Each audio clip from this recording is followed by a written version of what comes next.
To fear God means some things are right and some things are wrong. And to fear God means always do the right thing.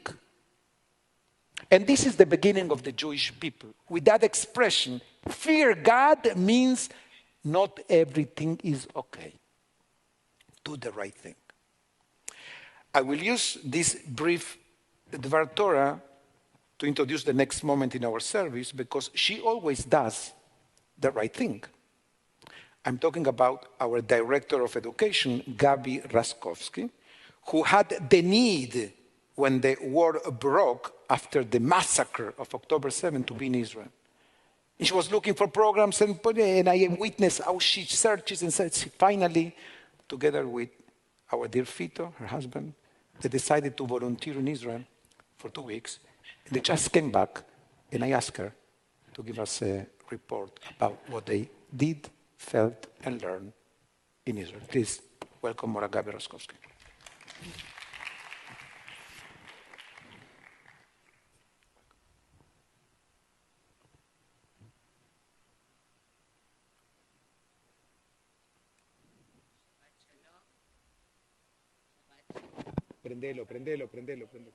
Prendelo. Okay, let's start again. Shabbat Shalom. Shabbat Shalom. Erev Tov. Erev Tov. Good evening. And buenas noches. It is our honor to share our experience in Israel during the last 2 weeks. My name is Dr. Gaby Rascovsky, and I'm the Lifelong Learning Director at Beth Torah. For those of you who don't know, although Rabbi just shared that my husband and I Fito volunteers to the IDF, and Rabbi asked us to share with you feedback of our experience. The purpose of sharing our experience with you is to inspire you, encourage you to take actions. Am Israel is one big mishpuche, one big family around the globe. According to our values, family is at the top of our list. And when the family has a tzure, when the family is in trouble, what do? We are there for the family. We are there for the family to support, to protect, to defend, and to lend a hand to our family, regardless where we are. October 7 has marked a before and after. Very unfortunately, the during time is taking longer than expected. Since October 7, many of us have tried to take actions in different ways. From my humble nest, I initiated projects to help Israel at distance, to help the local Israeli families that came to our community. But to us, it wasn't enough. We needed to be there. We needed to feel. We needed to see what was going on, but not from distance, on site. We were ready to travel on October 8th, but the program wasn't ready for us. We needed to wait until they were ready to welcome more volunteers. It is great to give money. It is great to donate different things, but it is also an entire, completely different experience to be there and give physical support. We volunteered to an organization that is called Savael, and it's the volunteers unit at the IDF in Tzahal.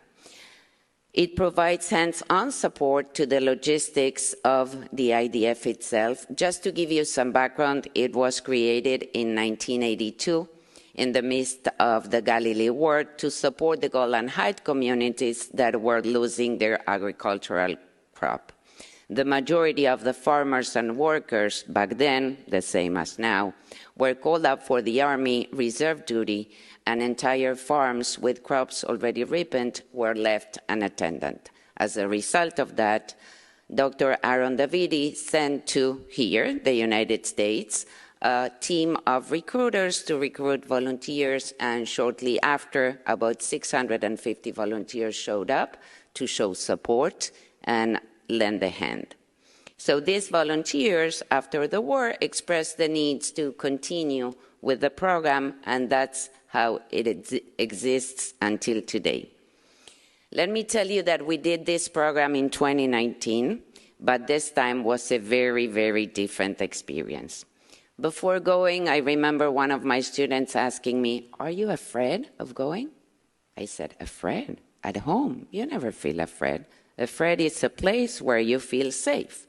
So we decided to embark in this journey fully convinced of our mission to support our homeland, Eretz Israel. For you to know, the program runs from Sunday. You know that Sunday in Israel is a working day, so from Sunday to Thursday afternoon, you go to check in at Ben Gurion Airport, and they dismiss you on Thursday evening for the weekend, and there you are on your own. So from Sunday to Thursday, they provide you with housing, they provide you with food, and work, of course, your volunteer work. And during the weekend, you need to take care of your own expenses. So we went to Ben Gurion, and we see 400 other volunteers waiting in line to check in. So knowing how the Israeli system works, which is hurry up and wait, we patiently waited until our turn to check in, and 2 hours later, we were sitting on a bus on our way to Hatzarim, that is a military base near Beersheba. And Hatzarim is a logistics center with many warehouses that provide different kind of help to the IDF. We were a bunch of 52 strangers on a bus. I know my husband. That's the only person I know. Now, we met people from very different places, from France, Canada, South Africa, UK, Czech Republic, United States, Spain, you name it, from all over the place. What amazed me the most is the number of non-Jewish people that joined the program to serve. And this we experienced on our first time too. So the first week we were assigned to a base that puts together different kind of nutritional packages to the soldiers. The base is located kind of an hour and a half away from where we slept. And those packages contain cereal bars, chocolate bars, Mentos, gums, and different kind of treats. And we were told that these kind of packages were carefully balanced in the amount of sugar and nutrients the Hayalim need. In the middle of the week, we prepare Shabbat packages. Middle of the week there is about Tuesday. So those Shabbat packages contain 2 chalot and different goodies and a blessing, a wish, a greeting card for the Hayalim. It really, really impressed me how quickly the group bonded from being strangers on a bus to becoming united and working together as a team toward one goal: support our brothers and sisters in Israel. We felt right away the atmosphere of the big mishpuche. Just for you to know, the organization offers the program to Israelis, to local Israelis, and we interacted with them on daily basis as they all came from different cities. While working in the south, in the Negev, we were housed in Chana Shayarot, an hour and a half, and let me explain to you how it works. We didn't sleep in the military base, we slept in a camping area, okay, so which is very different. And to this camping area, they usually take birthright. You're familiar with the program Birthright? So the birthright kids go there, but we were there. So far from being a hotel or a spa, you can imagine that the accommodations are very basic: collective showers, eating in a real tent, and even having camels to greet you in the morning and in the evening.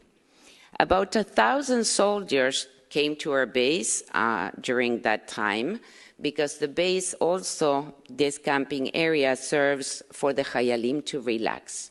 And they bring them between 2 to 3 days to disconnect from the horror, while at the same time they remain connected and unified socially with their units, with their superiors, and focus on the mission. Allow me to say that it really broke my heart to see these 29, 22, 21-year-old coming back from the combat field, sleeping in tanks for 2 months, not showering in a normal shower or using the field to go to the bathroom. They had dust even in their eyelashes, but I can assure you that they all came with a smile and high spirit. The first week ended with the production of 15,000 packages daily and a great feeling of fulfillment and accomplishment. Inspired by one of my students who claimed to love my videos and video calls, I've decided to share my message in social media. And as I'm sharing with you from a constructive angle now, from the drama to the trauma we see in the news. Drama and trauma are very true, but we need to encourage people and support Israel from different angles.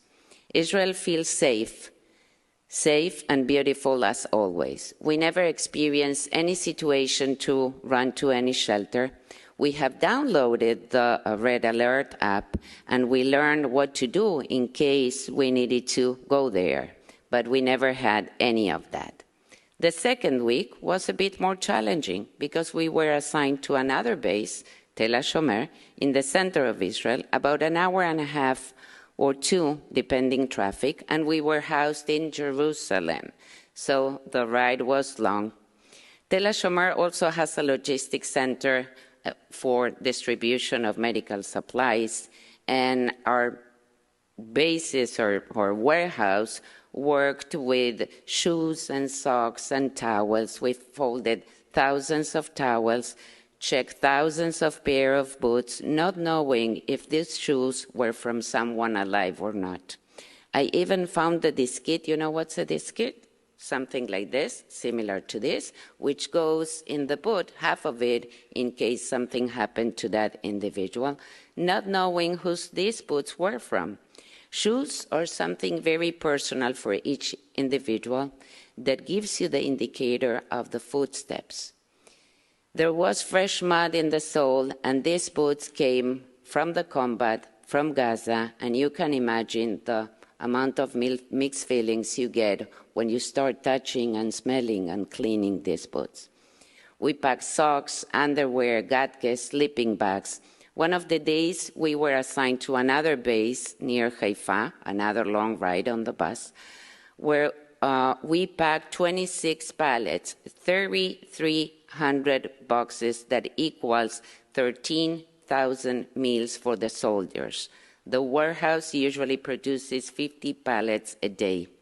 Once the pallet is done, the truck picks up and gets delivered to the field. Over the weekend, while going to Tel Aviv or Haifa or Beersheba, depending who we needed to visit, and despite the sorrow and the sadness, life goes on. People still go to work while having family in Gaza.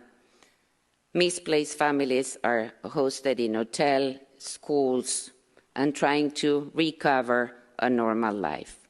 Home is a safe place. Yes, the Kotel is not packed, but it's easy to check in at the airport. There were more employees than passengers, but life goes on, and people need to find ways to resume and continue their lives.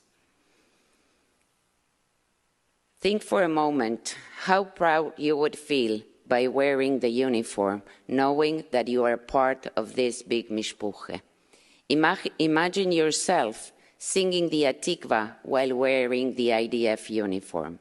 Imagine yourself being in a military base, knowing that you're preparing meals or a change of clothes for young kids of 18, 22, or even families that are in Gaza for 70, 80 days in a row without seeing their beloved ones. Imagine how powerful this could be and impactful for the big mishpacha of Am Israel. To conclude, allow me to end with positive notes out of the disgrace. This is pure from a personal and professional stand. Tragedies can unite families or separate them completely. Too early to have some research evidence now, although the tragedy in this big mishpacha of Am Israel, I personally identify some positive outcomes. October 7 has connected and strengthened the connections between diaspora Jews and Israel as a homeland. October 7 has connected Israeli Jews with diaspora Jewry. October 7 has eased on the differences between the local Israeli population.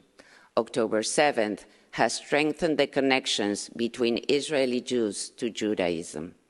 October 7th has connected the diaspora Jewry to Judaism to its roots. October 7 has brought closer ties between Judaism and Israel nationalism. October 7 has shown us the seed of anti-Semitism hidden in many countries' societies, especially here in America, and gave the green light for anti-Zionism and anti-Semitism to escalate in an unimaginable scale all over the world. Unfortunately, the tragedy of October 7 served in a way to unify the big mishpuche. Family is here, there, and everywhere. October 7 is still teaching us many lessons and showing us ways to connect with the current reality, how to cope with so many broken families, spiritually, economically, and how to move on in a society devastated with broken hearts.